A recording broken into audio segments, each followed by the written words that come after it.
www.casarema.fr. Priez beaucoup pour vos cœurs. Lorsque la parole de Dieu est prêchée sans que tu voies Jésus, est-ce que tu crois? Tu penses que si tu le vois, tu croiras?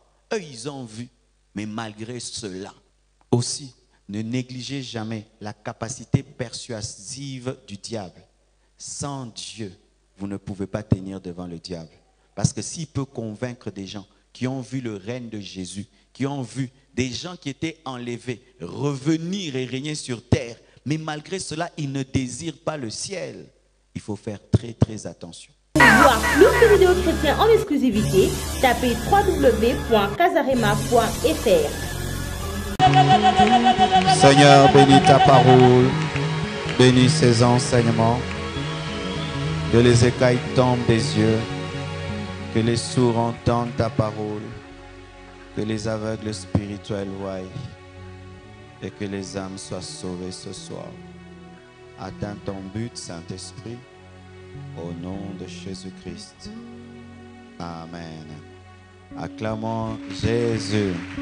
Amen. Salue ton voisin de gauche et de droite. Amen.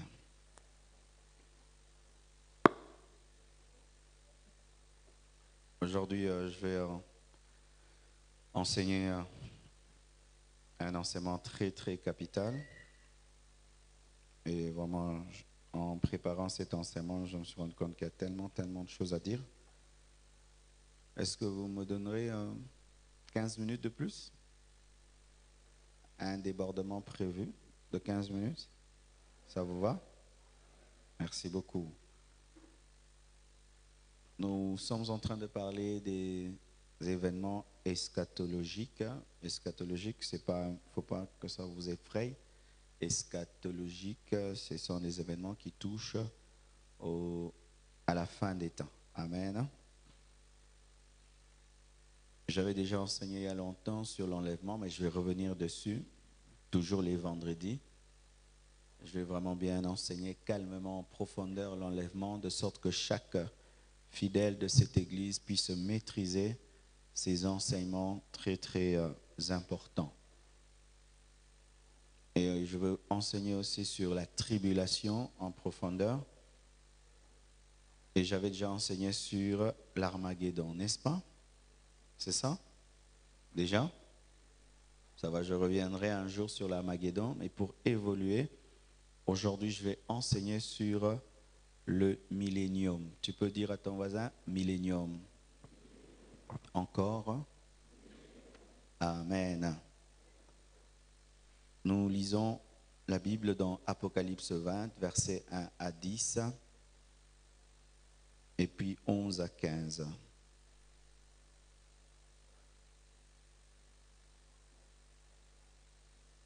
Ces derniers temps, je suis en train de méditer la Bible dans le livre d'Apocalypse.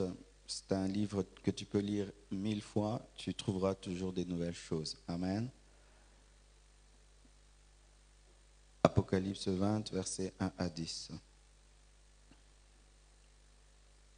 Je vais lire.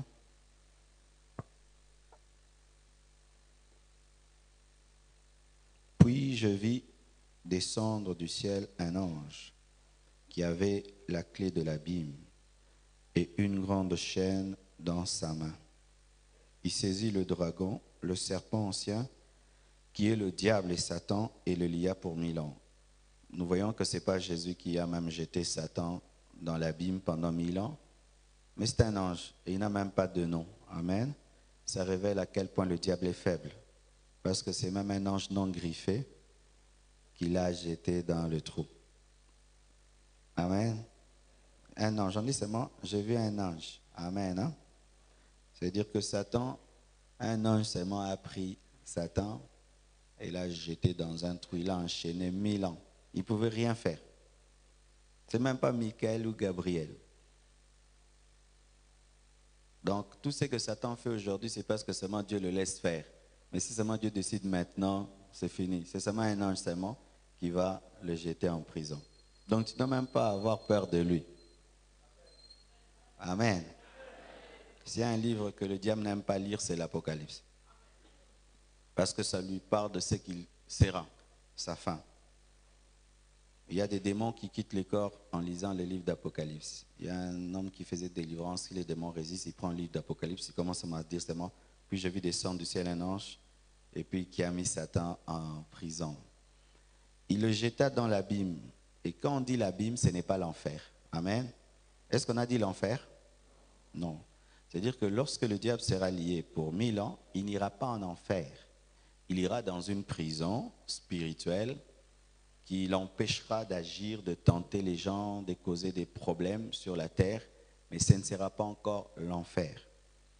C'est l'antichrist et le faux prophète qui iront d'abord en enfer pendant 1000 ans, et ensuite ils seront rejoints par le diable qui viendra de l'abîme. Amen. Il le jeta dans l'abîme, ferma et scella l'entrée au-dessus de lui, afin qu'il ne séduise plus les nations, jusqu'à ce que les 1000 ans. Amen. Donc quand on dit millénium, ce n'est pas une invention théologique, c'est réellement dans la parole de Dieu. On parle de 1000 ans. Jusqu'à ce que les 1000 ans soient accomplis. Après cela, il faut qu'il soit délié. Le diable ira en enfer éternellement, mais il n'ira pas dans l'abîme éternellement, parce qu'on dit qu'il sera délié. Mais l'enfer, quand on y entre, on ne sort pas. Mais dans cet abîme, 1000 ans après, il est sorti parce que ce n'était pas l'enfer. Et même, ça prouve que pour l'instant, le diable n'est pas en enfer et il n'est pas lié. Il est dépouillé, mais il n'est pas lié. Il agit, c'est pourquoi il tente les gens. Amen. Hein? On dit encore, jusqu'à ce qu'après cela, il faut qu'il soit délié pour un peu de temps. Ça ne va pas aussi durer. C'est seulement pendant un peu de temps qu'il sortira, afin de tenter les hommes qui seront dans le millénium. Je vais expliquer cela. Amen. Hein? Le diable ne se convertira jamais, parce que vraiment, s'il avait un cœur de repentance, après 1000 ans de prison, il devait sortir et devenir vraiment le premier chrétien du monde. Mais quand il sort de la prison, il fait ce qu'il a continué à faire. C'est pourquoi un homme qui n'a pas l'esprit de repentance ressemble au diable. Amen. Yo bon amate, yo changeate. Qu'on prêche comment, qu'on fasse quoi, tu ne changes pas. Tu as un esprit démoniaque, satanique, et tu risques de finir là où Satan finira, parce que l'incapacité de changer, de se repentir est démoniaque. Amen. Hein? Et ne vous glorifiez jamais. Yo changez-nga, yo kokanga, yo changez-nga. C'est le diable qui dit ça parce que lui-même, 1000 ans de prison, même 1 million d'années de prison, même après l'enfer, même si Dieu va le dire, change, il ne va pas changer. Amen. Hein? Il a l'incapacité de se repentir. Le diable et les démons sont incapables de se repentir. Et je vis des trônes, et à ceux qui s'y assirent fut donné le pouvoir de juger. Je vis les âmes de ceux qui avaient été décapités à cause du témoignage de Jésus et à cause de la parole de Dieu, et de ceux qui n'avaient pas adoré la bête, ni son image, et qui n'avaient pas reçu la marque sur leur front et sur leurs mains. Ils revinrent à la vie, et ils régnèrent avec Christ pendant 1000 ans, encore 1000 ans.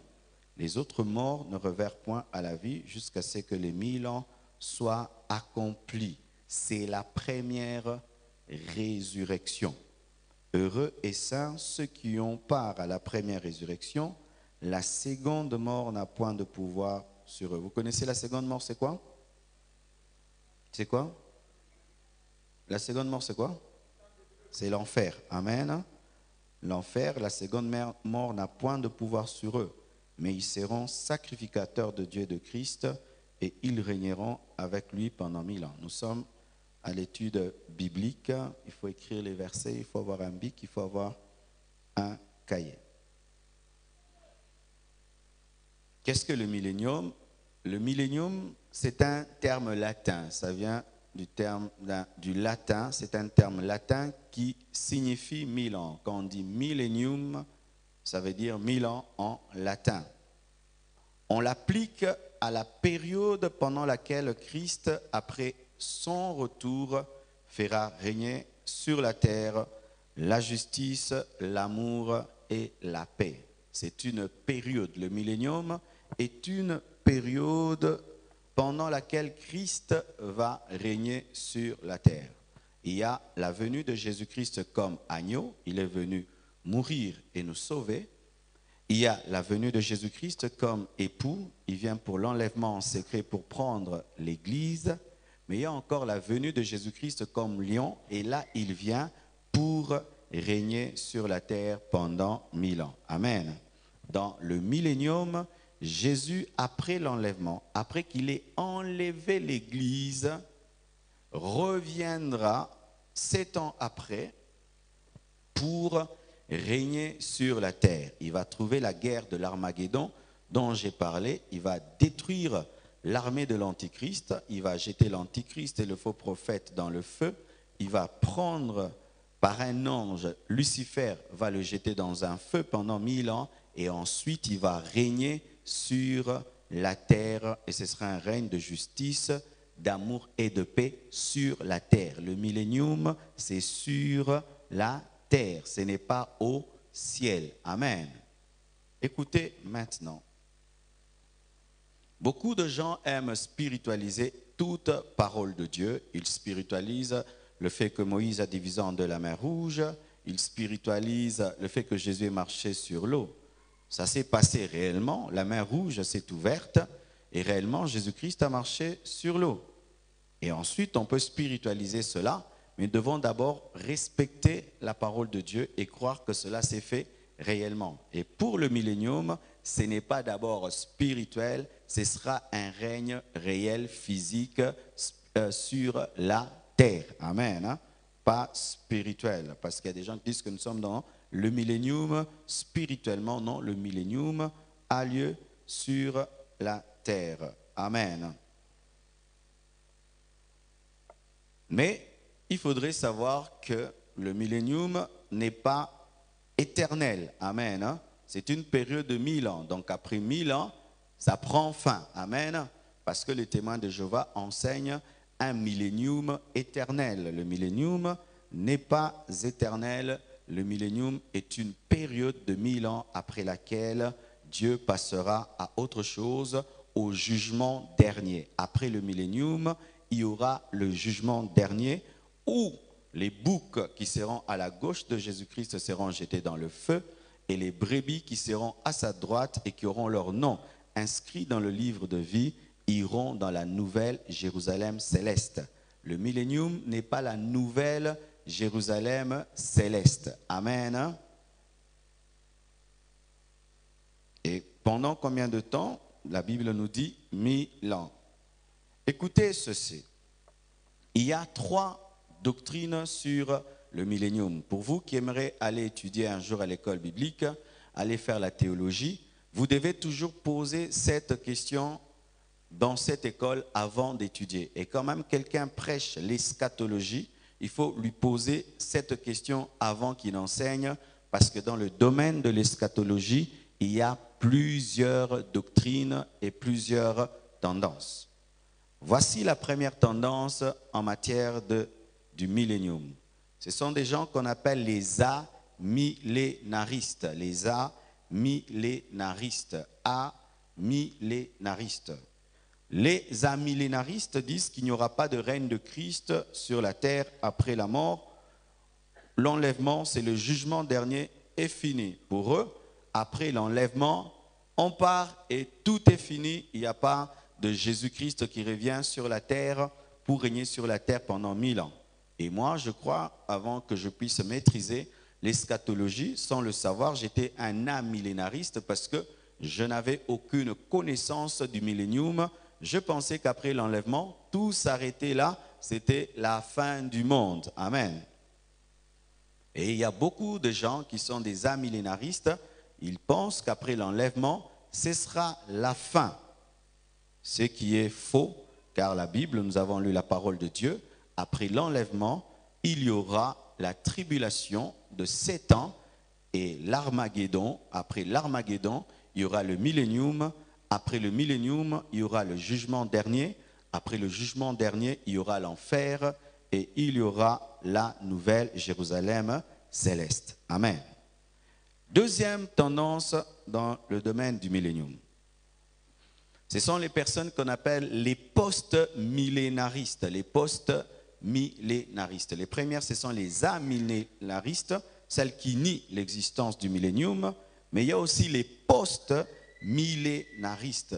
Post-millénaristes. Qu'est-ce que les post-millénaristes?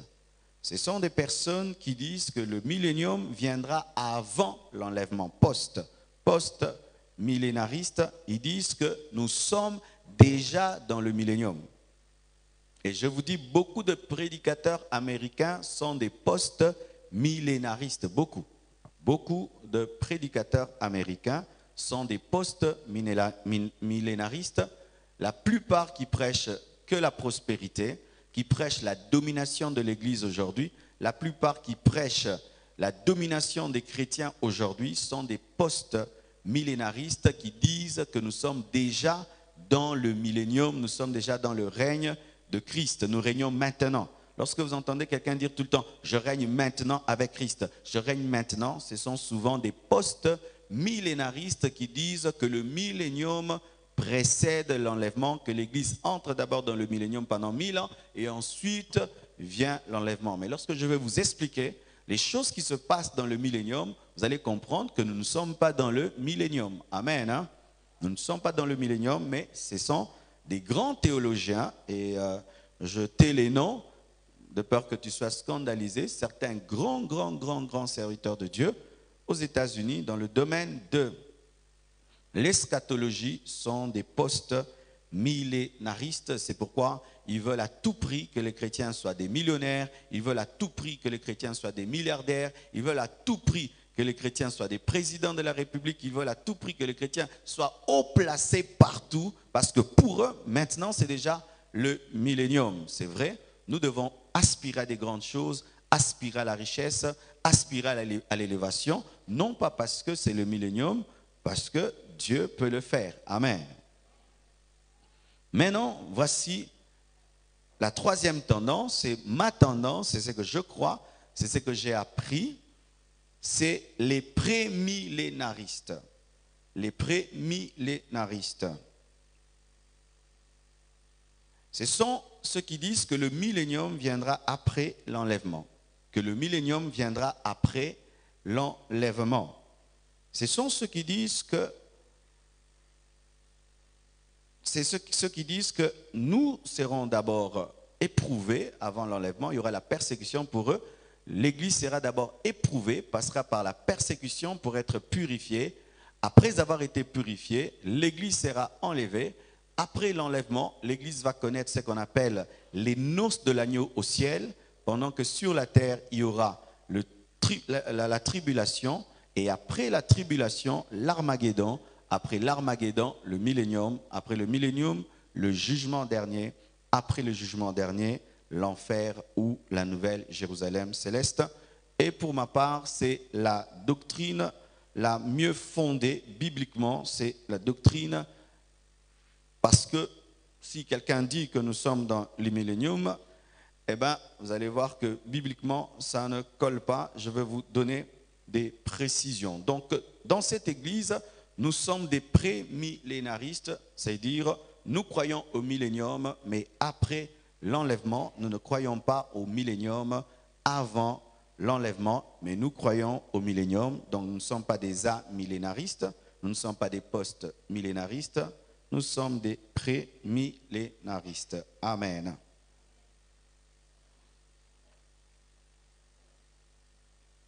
Bien-aimés frères et sœurs, voici.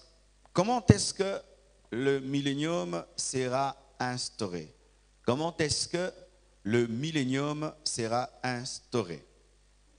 La première chose qui va instaurer le millénium, c'est le fait que Satan sera lié. C'est-à-dire avec un Satan qui agit, il n'y a pas de millénium. Alors les gens qui disent que nous sommes dans le millénium, comment est-ce qu'il y a les démons qui agissent dans les gens? Comment est-ce que Satan est en train d'agir à gauche et à droite? Cela fait déjà que ce n'est pas vrai. Amen. Hein? Nous sommes toujours tentés par le diable. Amen. Mais la Bible nous révèle que le diable sera lié pendant 1000 ans pour ne pas tenter. Donc s'il y a un diable qui tente, il n'y a pas de millénium. Ainsi, tu as un argument pour contredire les personnes qui disent que nous sommes déjà dans le millénium. Comment est-ce qu'on peut être dans le millénium avec un Satan qui agit? Aussi, l'instauration du millénium se fera avec la deuxième partie de la première résurrection.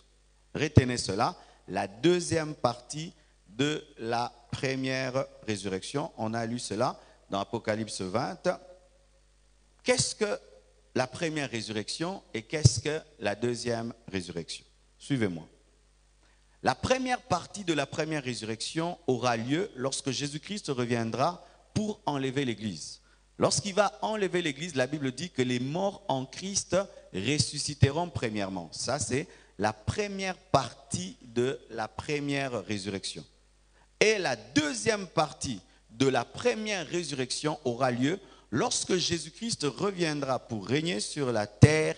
Il y aura la résurrection des morts. Automatiquement, qui vont ressusciter? Les saints de l'Ancien Testament vont ressusciter.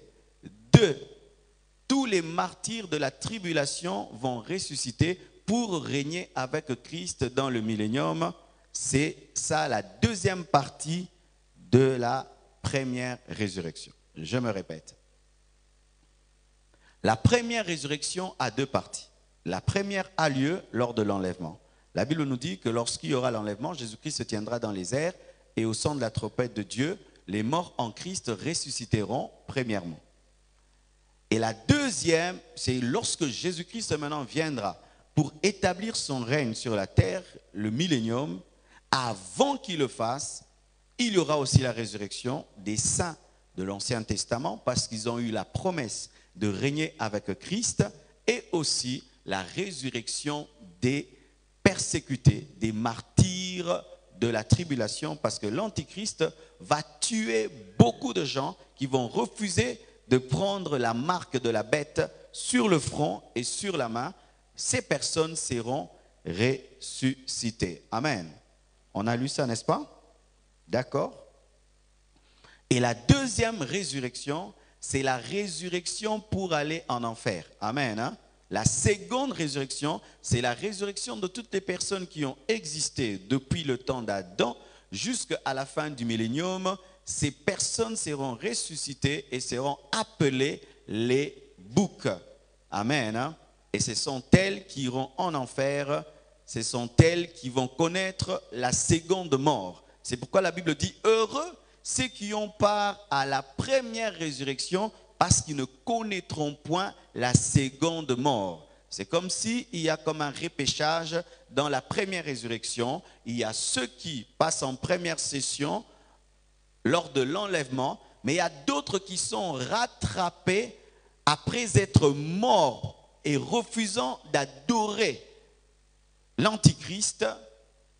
Et ce sont ces personnes qui vont payer de leur vie, de leur sang, pour entrer dans le ciel. Ce seront des martyrs. Amen. Des personnes qui ont accepté de mourir au lieu d'adorer le fils du diable. Ces personnes seront ressuscitées pour entrer dans le millénium et régner avec Jésus. Est-ce que ça va? Amen. Pour ceux qui disent, est-ce que les saints de l'Ancien Testament peuvent ressusciter? Déjà, nous voyons que lorsque Jésus-Christ est mort, qu'est-ce qui s'est passé?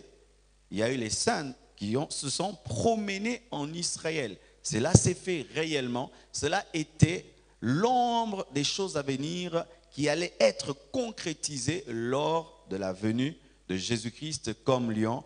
Pourquoi? Parce que la promesse du règne terrestre n'a pas été faite à l'Église, elle était faite à Israël. C'est pourquoi lorsque Jésus-Christ viendra pour instaurer son règne sur la terre, il devra accomplir la promesse qu'il a faite à Abraham. Ainsi, sa descendance qui a cru en Christ par ombre parce qu'ils n'ont pas vécu avec lui, ceux-ci seront ressuscités. Amen.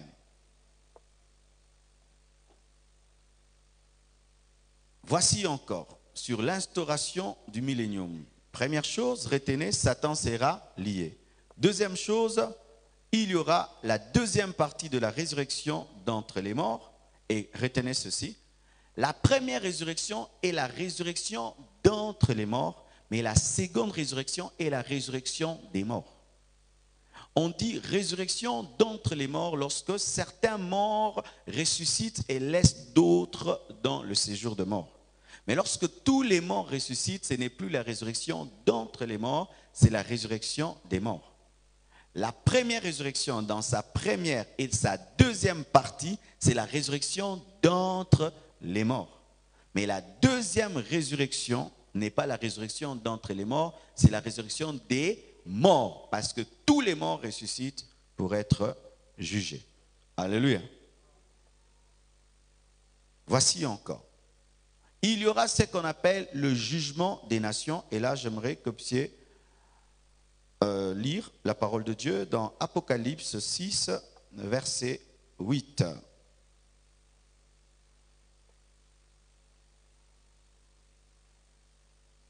Apocalypse 6, verset 8.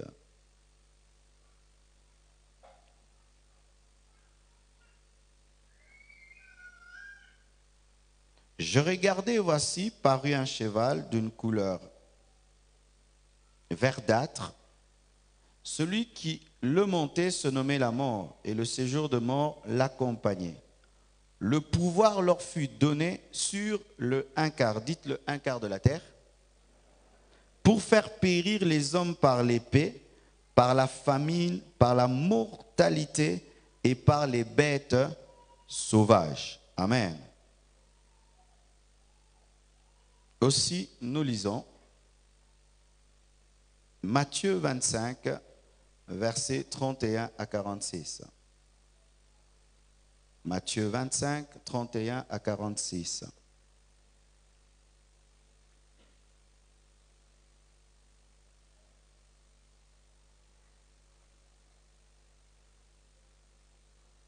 La Bible dit ceci. Lorsque le Fils de l'homme viendra dans sa gloire avec tous les anges, il s'assiera sur le trône de sa gloire. Toutes les nations seront rassemblées devant lui.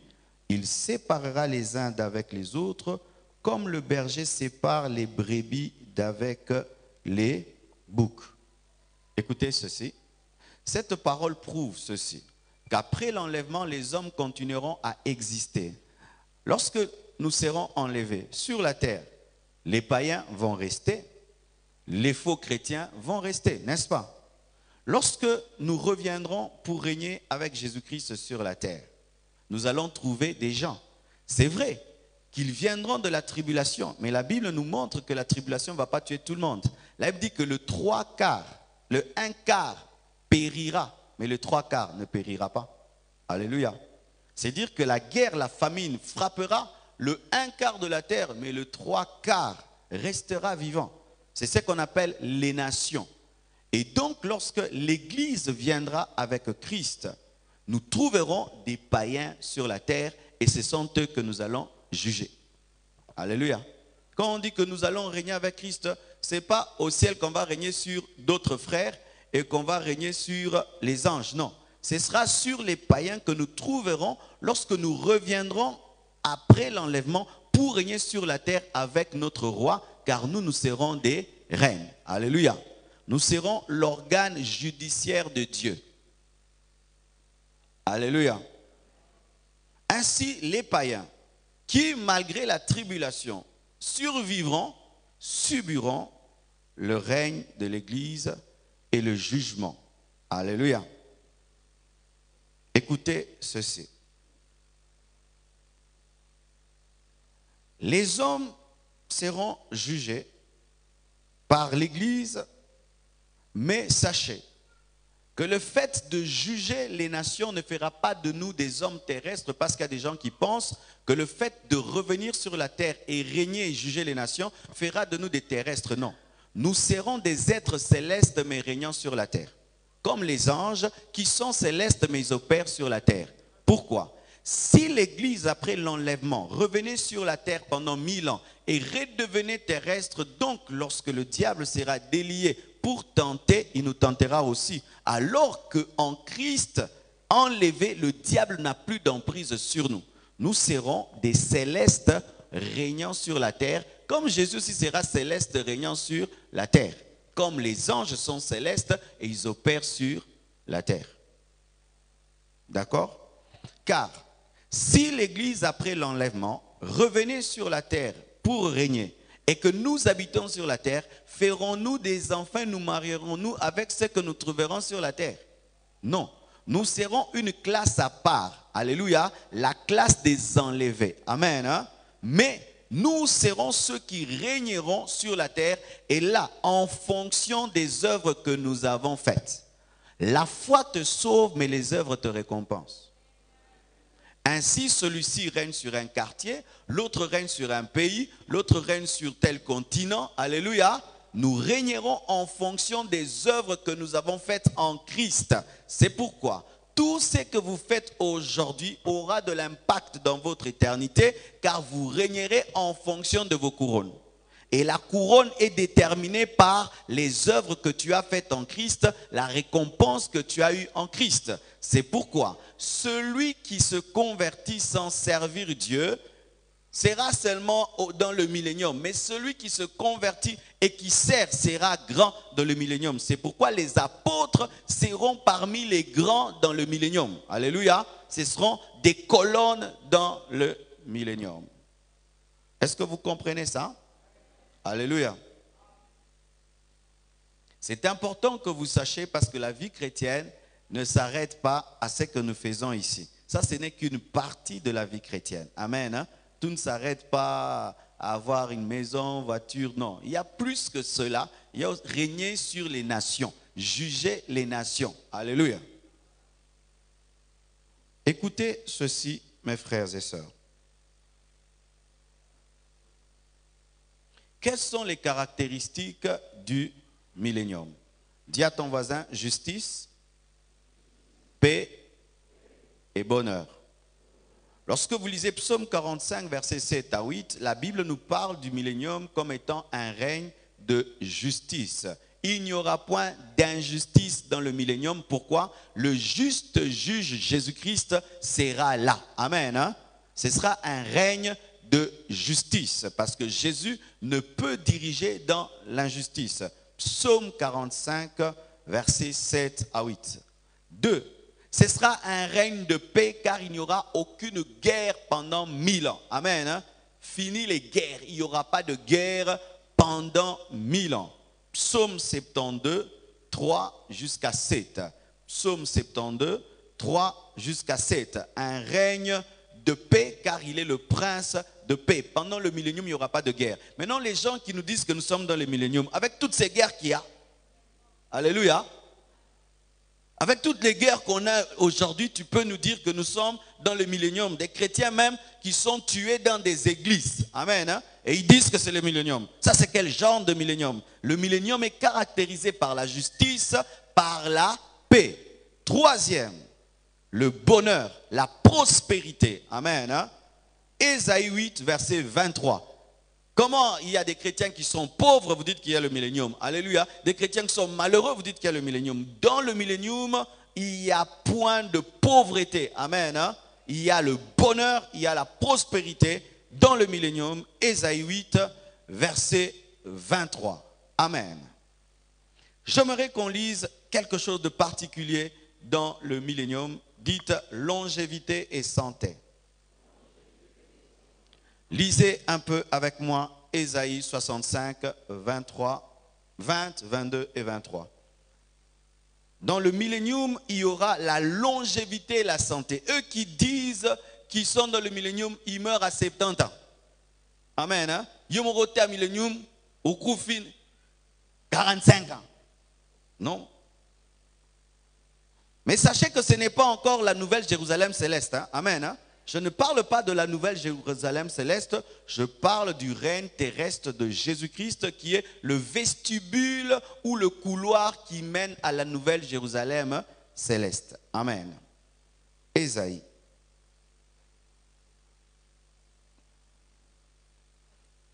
Ésaïe 65, 20.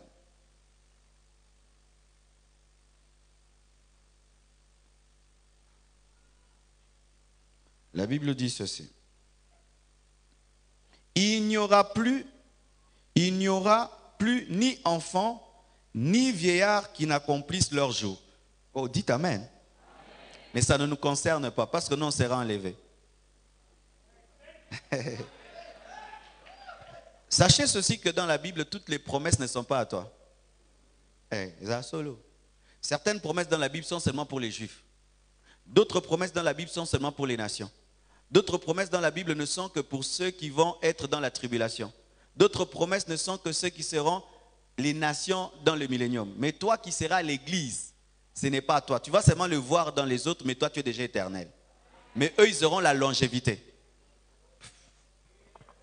Nous n'aurons pas la longévité. Longévité, c'est-à-dire durée. Nous, on sera éternel. Alléluia. Mais eux, ils seront dans la longévité. Donc, oui, dans le millénium, il y aura la mort. Mais beaucoup en retard, mais c'est le français, non? Alors, les témoins de Jéhovah, quand ils aiment le millénium, ils veulent mourir? Amen. Retenez ces versets, vous leur donnerez. Amen. Hein? Ah oui. 20, on dit, il n'y aura plus ni enfant ni vieillard qui n'accomplissent leur jour. Car celui qui mourra à 100 ans sera jeune. Est-ce que c'est moi qui le dis? Celui qui mourra à 100 ans sera jeune. Maintenant, les gens vont vivre jusqu'à combien? 600 ans.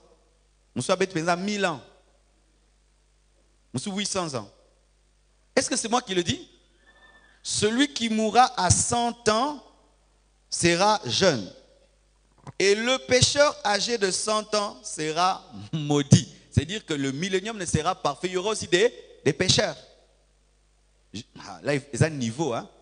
C'est-à-dire enlèvement et zuyoté, tribulation et bongoloté, millénium et bongoloté. Il faut que les livres vous voyez à quel point Dieu est amour. Hein? C'est-à-dire Dieu fait tout pour récupérer l'homme. Mais malgré ça, l'homme est têtu. Ce n'est pas avec plaisir que Dieu finit par juger l'homme. Il y a des hommes tellement incrédules que... Non, je vais vous démontrer ça. Je vais vous démontrer ça.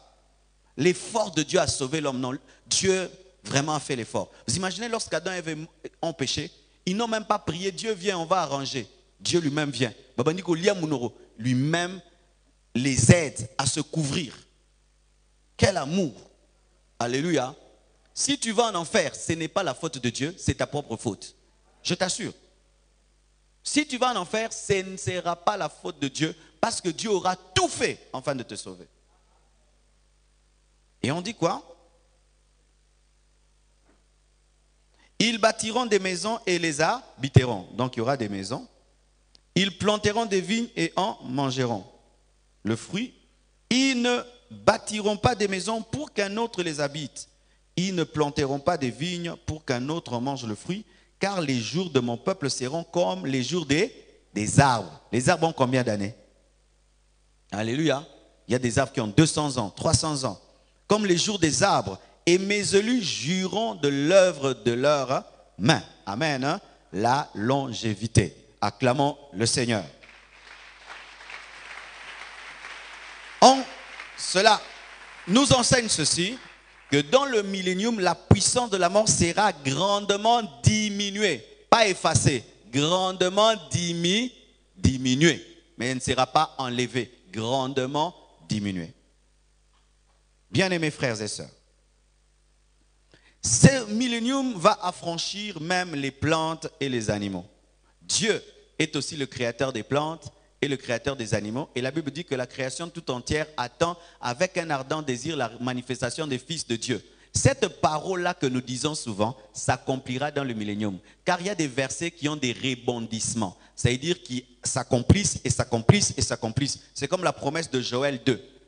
Dans les derniers jours, dit Dieu, je répandrai de mon esprit sur toute chair. Cette parole s'est accomplie le jour de la Pentecôte et cette parole s'accomplira encore le jour de la pluie de l'arrière-saison. Amen. Hein? Et lorsque nous disons que la création tout entière attend avec un ardent désir la révélation des fils de Dieu, c'est dans le millénium que la manifestation des fils de Dieu va restaurer la terre, parce que pour l'instant, la terre est soumise à la malédiction à cause du péché de l'homme.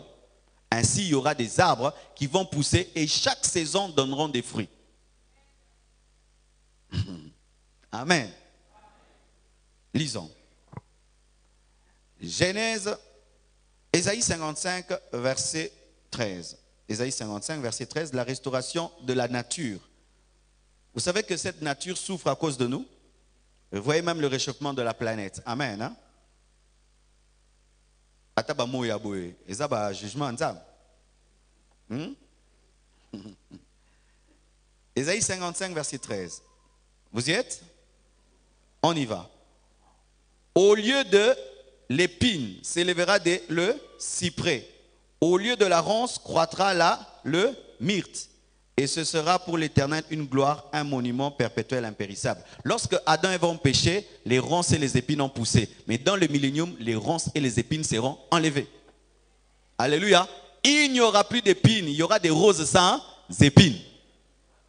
Il y aura des citrons sans bololo. Alléluia. Alléluia. J'aimerais goûter les piments qui vont exister dans le millénium. Mais seulement sachez que la terre sera restaurée. Au Kenya, je ne sais pas si vous suivez un peu, il y a un documentaire sur le réveil. Il y a un réveil qui est tombé au Kenya et dans certaines nations. Les cultivateurs ont commencé à vivre des miracles. Ils plantaient des carottes et les carottes sortaient grosses comme des mains. La présence de Dieu touche aussi la terre. Oui. Déjà avant le millénium, il y a des planteurs, quand il y a le réveil, des tomates comme des ballons. Oui. Moi, j'ai suivi le documentaire. J'ai suivi ce documentaire où quand le réveil vient, ça touche même la terre. Car la présence de Dieu touche la terre. La malédiction touche la terre et la bénédiction touche la terre. Et même la terre sera restaurée. Mais moi, mais aboyete. Bien dosé. Oui. Qui encore seront touchés? Là, c'est formidable. Lisez Ésaïe 11, 6 à 9. Les animaux. Même les animaux seront touchés par le millénium. Ésaïe 11, il y a des promesses pour les animaux. Et si Dieu peut faire des promesses aux animaux et les accomplir, à combien plus forte raison dans ta vie, toi qui es créé à l'image de Dieu et à sa ressemblance. Si Dieu pense à la terre, il pense à toi. Si Dieu pense aux animaux, il pense aussi à toi. Alléluia. Ésaïe 11, versets 6 à 9. Que deviendront les animaux dans le millénium? Est-ce qu'il y aura des moustiques? De vous à moi, est-ce que dans le paradis il y avait des moustiques? Il n'y avait pas. C'est-à-dire qu'après la chute de l'homme, il y a des espèces qui ont été créées pour tourmenter l'homme. Oui. Si les épines ont été créées lorsque l'homme a péché, il y a aussi des insectes qui ont été créés pour torturer l'homme. Mais la Bible n'a pas tout dit. Sinon, la Bible serait trop grande. On a dit que l'essentiel. Tant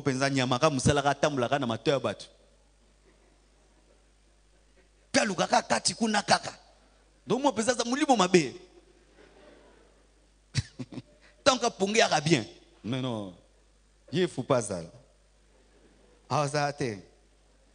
Ésaïe 11, verset 6. On peut lire? Écoutez ceci. Le loup habitera avec l'agneau. Et la panthère se couchera avec le chevreau. Le veau, le lionceau et le bétail qu'on engraisse seront ensemble. Et un petit enfant les conduira. C'est-à-dire que les enfants auront comme chat des lions. Ils auront comme nounours des panthères. Tu vas prendre la chèvre et tu mets ensemble avec un lion. Personne ne mange l'autre. Pourquoi? Les carnivores redeviendront herbivores. Parce qu'au commencement, il n'y avait point de carnivores. Oui, même le régime alimentaire va changer. Et on ne mangera pas de viande.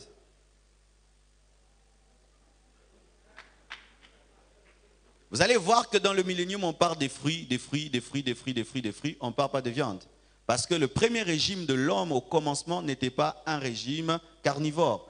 L'homme est devenu carnivore après la chute. Mais au commencement, l'homme était herbivore et les animaux étaient herbivores. L'homme et les animaux sont devenus carnivores avec la chute. Parce que le lion qui est vraiment le grand carnivore,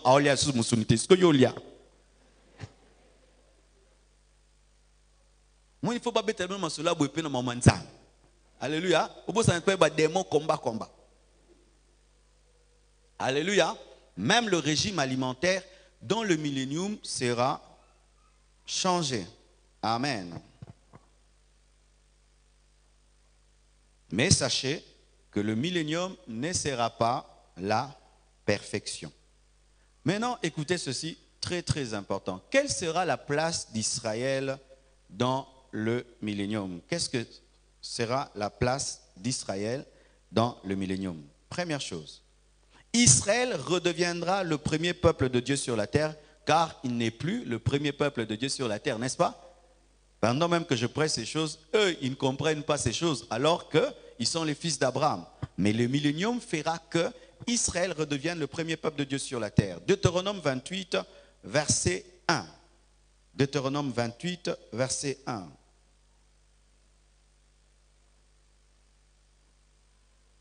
La Bible dit, si tu obéis à la voix de l'Éternel ton Dieu, en observant et en mettant en pratique tous ces commandements que je te prescris aujourd'hui, l'Éternel ton Dieu te donnera la supériorité sur toutes les nations de la terre. Mais pour l'instant, Israël n'a pas la supériorité sur toutes les nations de la terre, mais en ce temps-là, Israël aura la supériorité sur toutes les nations de la terre. Vous savez pourquoi?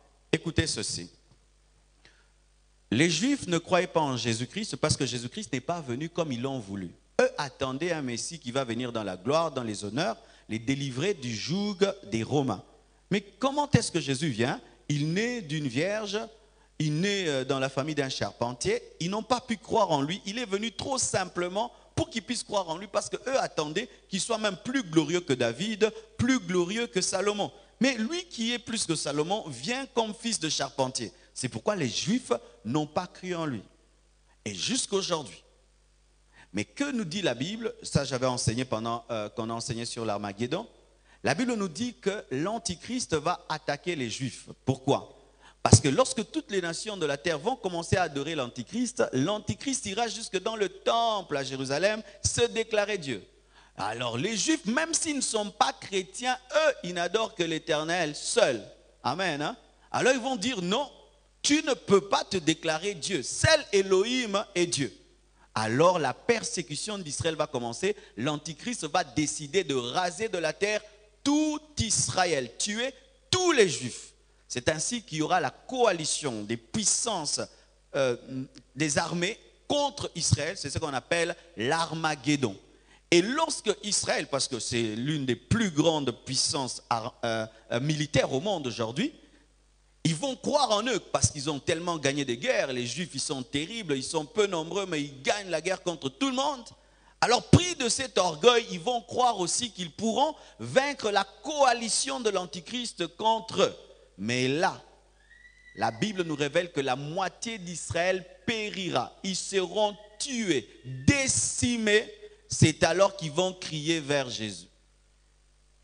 Lorsqu'ils vont crier vers Jésus, Jésus viendra et il va anéantir l'armée de l'Antichrist et ils vont croire en lui parce qu'il va leur présenter ses marques et ils verront que c'est celui qu'ils avaient percé. Amen. Ainsi, les Juifs vont devenir les plus grands croyants du millénium parce que Jésus, cette fois-ci, est venu comme il l'attendait. Et ils auront quel rôle? Ils vont faire l'évangélisation dans le millénium. Trouble les côtes. Évangélisation sur ce là. Lisons dans la Bible. Allons-y. Amen. On peut y aller? Amen. Comme si vous avez bandit. Déjà, nous sommes d'accord qu'ils auront la place prééminente, selon Deutéronome 28, verset 1, parce qu'ils auront cru, ils deviendront des missionnaires. Lisez maintenant. Je vous demande de lire chez vous à la maison le livre de Zacharie. Le livre de Zacharie est un petit livre, mais c'est un livre très très prophétique. Parmi les prophètes mineurs, l'un d'eux qui a beaucoup prophétisé sur le millénium, c'est Zacharie et Malachie. Amen. Hein? Allez lire le livre de Zacharie. Et quand vous lisez le livre de Zacharie, ce n'est pas seulement un livre aux promesse nakati, c'est un livre prophétique. Amen. Hein? Zacharie 8, 13 et 23. Zacharie 8.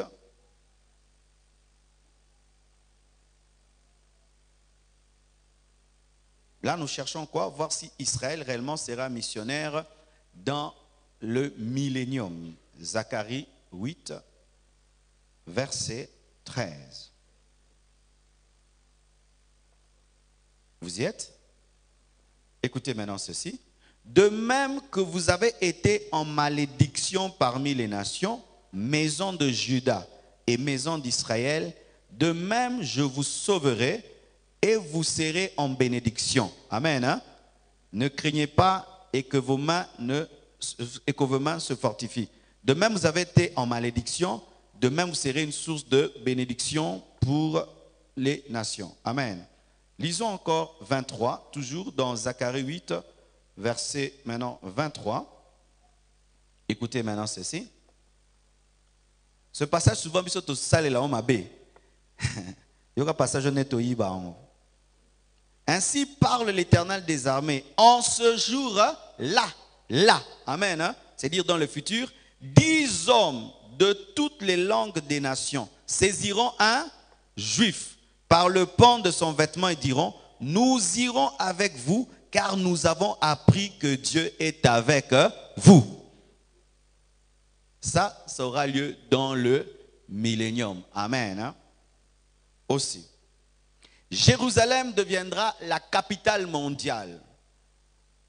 Jérusalem deviendra la capitale mondiale. Dans le millénium, voici la capitale, ce sera Jérusalem. C'est vrai, Jérusalem, pour l'instant, géographiquement, est positionnée au centre des continents, mais dans le millénium, ce sera la capitale spirituelle mondiale. Zacharie 2, verset 12, toujours dans le livre de Zacharie. Zacharie 2, verset 12. Vous suivez? Vous suivez? Pas perdu, hein? L'Éternel possédera Juda comme sa part dans la terre sainte et il choisira encore Jérusalem. Alléluia. Zacharie 8, verset 3. Ainsi parle l'Éternel, je retourne à Sion et je veux habiter au milieu de Jérusalem. Jérusalem sera appelée ville fidèle et la montagne de l'Éternel des armées, montagne sainte. Alléluia. Jérusalem deviendra la capitale mondiale. Amen. Et si quelqu'un refuse d'aller adorer à Jérusalem, la pluie ne tombera pas chez lui. Vous savez ça? Alléluia. Et qui deviendront l'Église? L'Église sera dans le lieu très saint, Jérusalem dans le lieu saint et les nations dans le parvis. Retenez ceci. Jésus-Christ étant le souverain sacrificateur dans le lieu très saint, recevra les parfums et l'adoration des nations. Et donc, son épouse doit être avec lui dans sa chambre. Amen. Et Israël évangélisera les nations dans le lieu saint et les nations seront dans les parvis. Notre rôle dans la nouvelle Jérusalem céleste sera seulement d'accompagner notre mari. Amen. Et de régner avec lui. Mais Israël, dans la nouvelle Jérusalem céleste, aura comme rôle de prêcher aux nations et d'être la capitale mondiale. Amen. Et les nations seront obligées d'adorer Jésus de gré ou de force. Amen. Hein? De gré ou de force, ce sera ce qu'on appelle la théocratie. Amen. Le gouvernement de Dieu sur la terre imposé au linga, au lingate. Pourquoi je dis au linga, au lingate? C'est parce qu'il y aura des gens dans le millénium qui vont adorer Jésus malgré eux. C'est terrible, hein? Alléluia. C'est terrible. Voici, mes frères et sœurs, un verset qui prouve que toutes les nations viendront adorer à Jérusalem. Nous sommes dans Zacharie 8, Zacharie 14, verset 16. Zacharie 14, verset 16.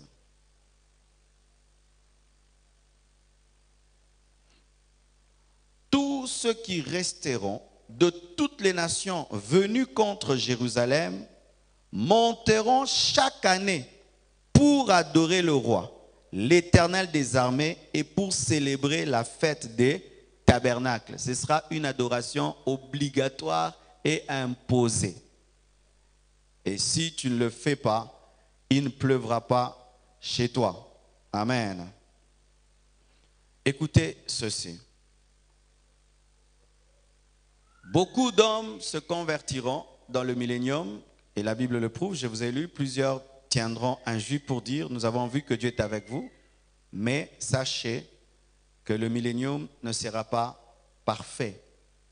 Parce que la Bible nous dit, dans Apocalypse que nous avons lu, le diable sera délié après 1000 ans et il reviendra. Nous allons lire cela. Apocalypse 22, Apocalypse 20, versets 11 à 15. Apocalypse 20, versets 11 à 15.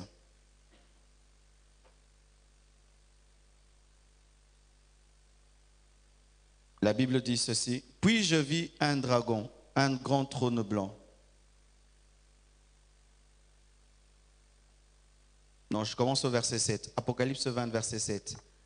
Quand les 1000 ans seront accomplis, Satan sera relâché de sa prison. Et il sortira pour séduire les nations qui sont aux quatre coins de la terre, Gog et Magog, afin de les rassembler pour la guerre. Leur nombre est comme le sable de la Azupeka Subatu.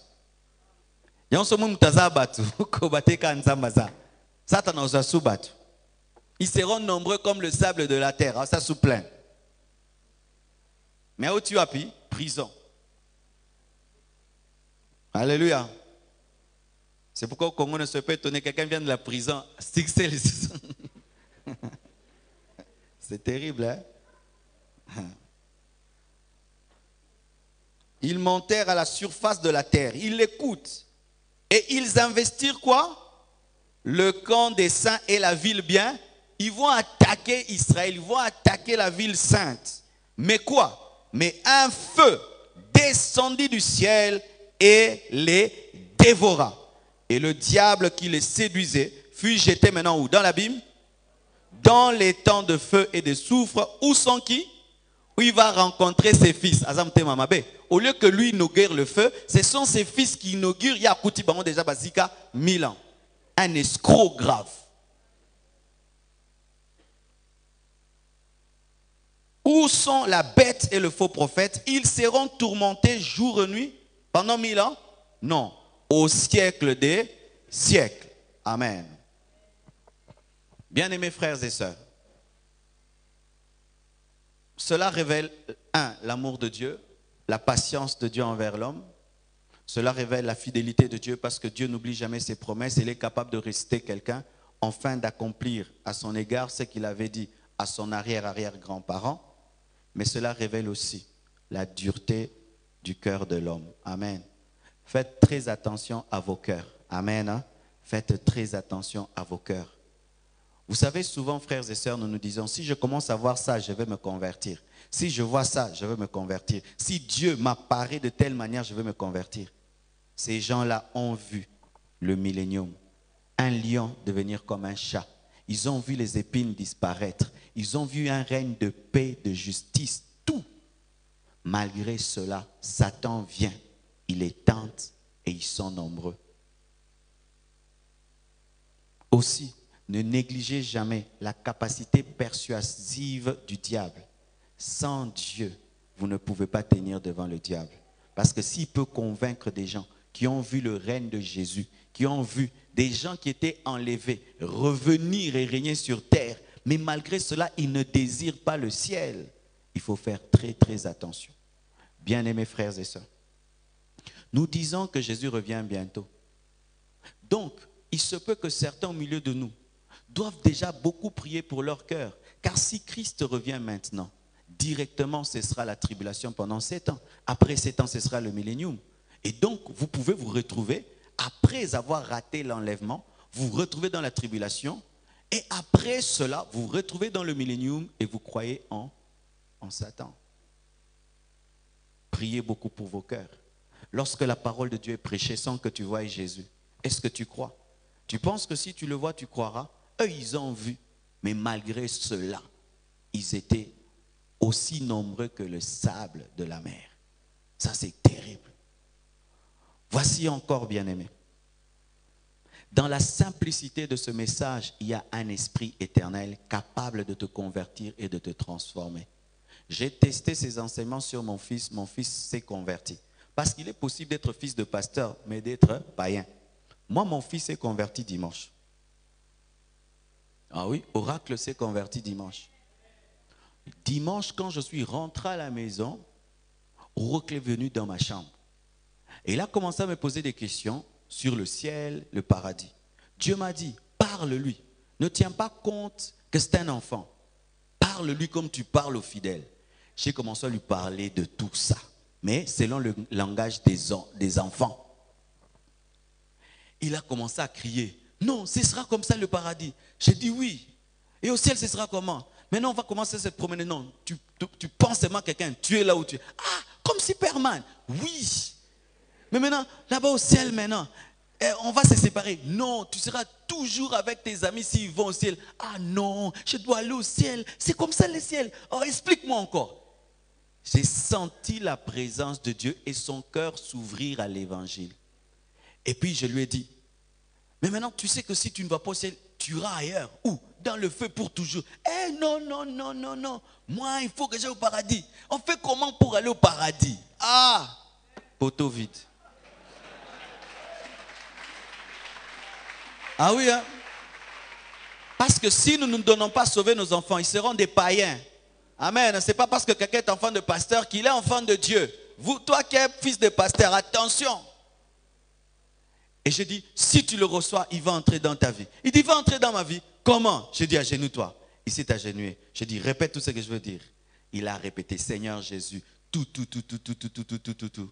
Après qu'elle avait dit, j'allais tomber. Hein? Tu as vu ça? J'ai tombé, mon pied commençait à bouger, Tu as senti? J'ai dit non, je ferme les yeux. Il fallait ouvrir. Non, c'est parce que j'ai beaucoup de cheveux. Tu sais, si je n'avais pas les cheveux, tu allais sentir même ma tête bouger. J'ai senti quelqu'un venir rentrer dans mon cœur. Non, je vous assure. Hein?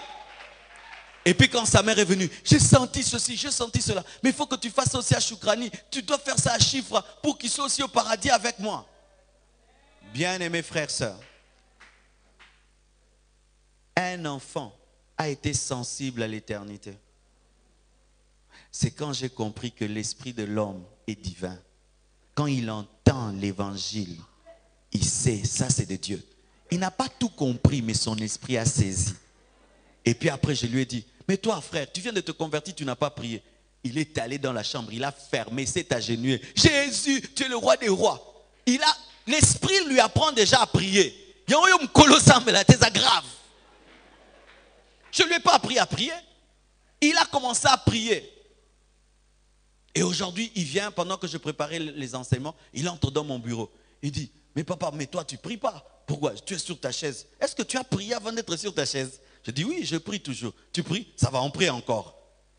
Il s'est agenouillé. Il m'a dit, tiens ma main. Lui m'a dit, tiens ma main.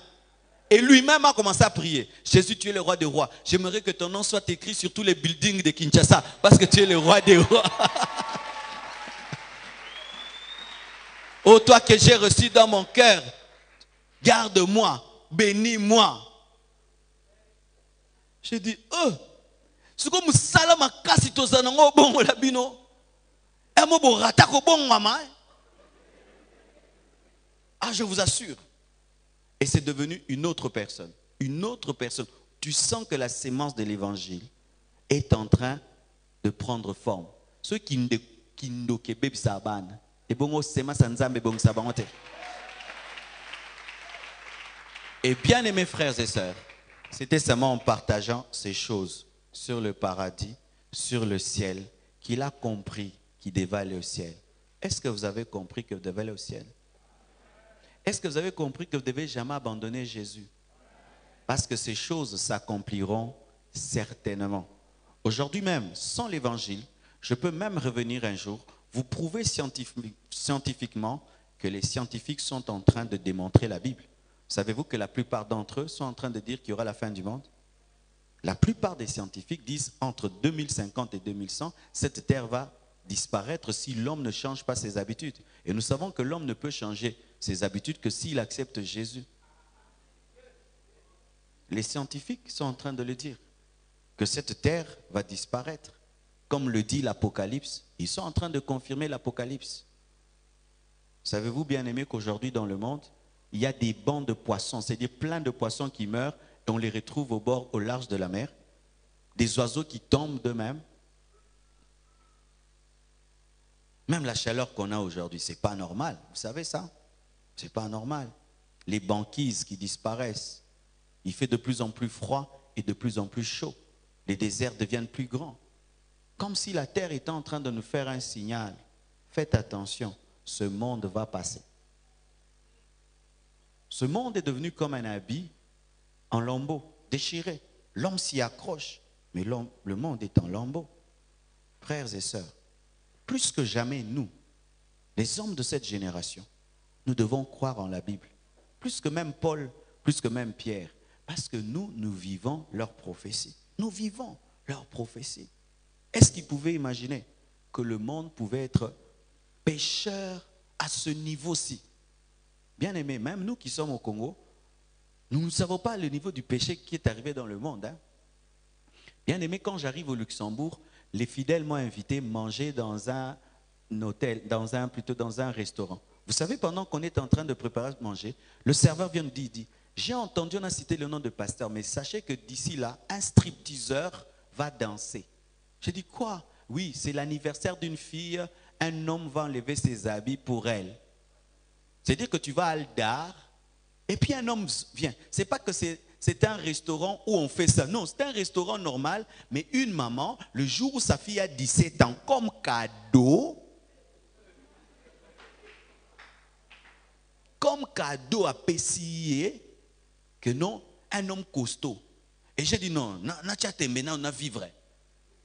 Après quelques minutes, la lumière éteinte. Un homme entre comme un militaire là. Bien habillé là, il tourne. Je regarde, je dis, tout un an aux Andéni.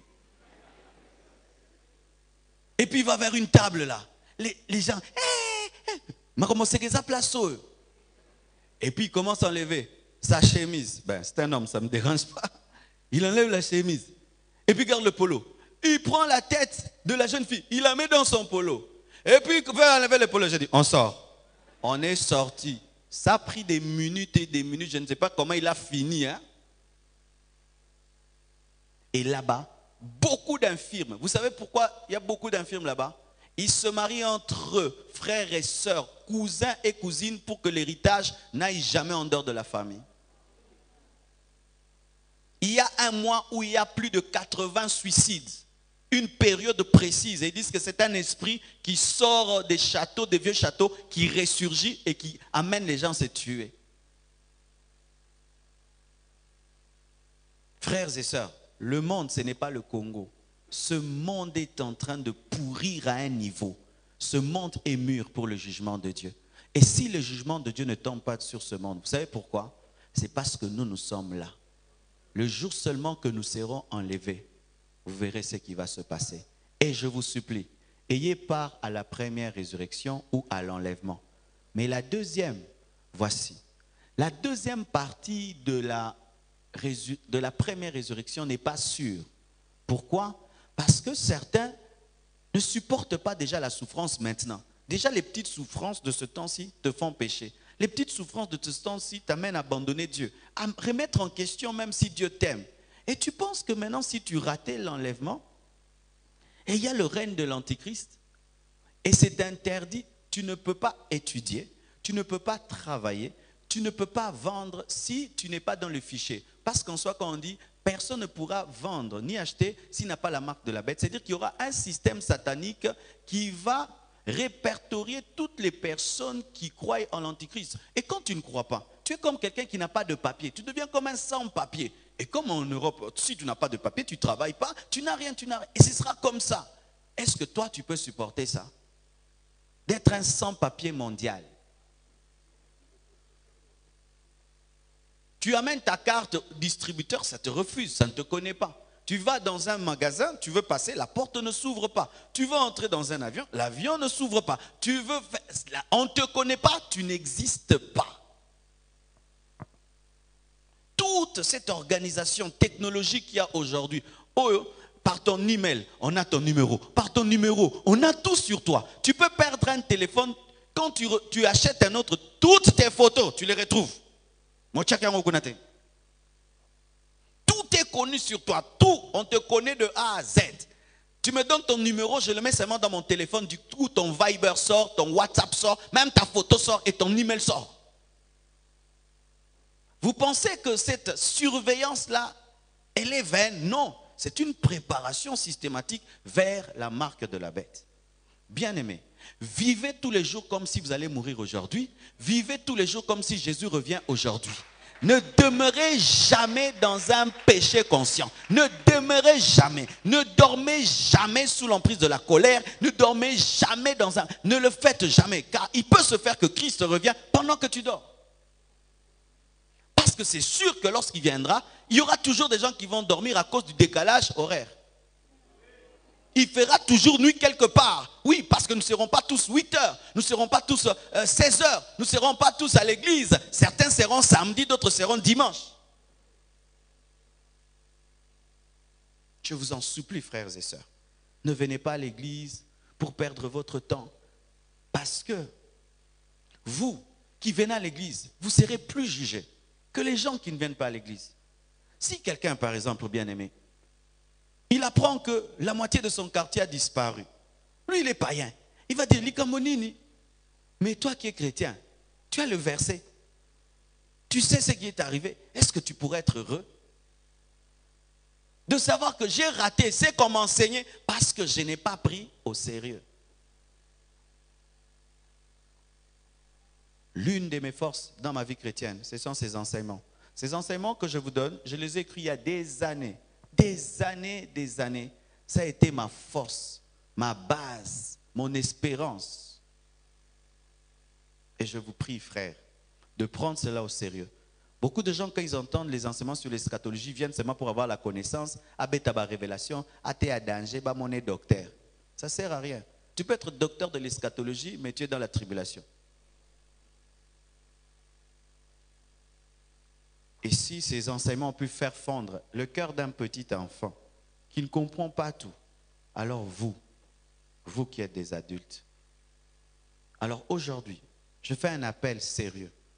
Est-ce qu'il y a quelqu'un ici vraiment qui veut donner sa vie à Jésus et qui ne veut pas rater le ciel? Tu sens que c'est vrai, tu es à l'église, mais quand même je prêche ces choses, tu sens ton cœur être dérangé.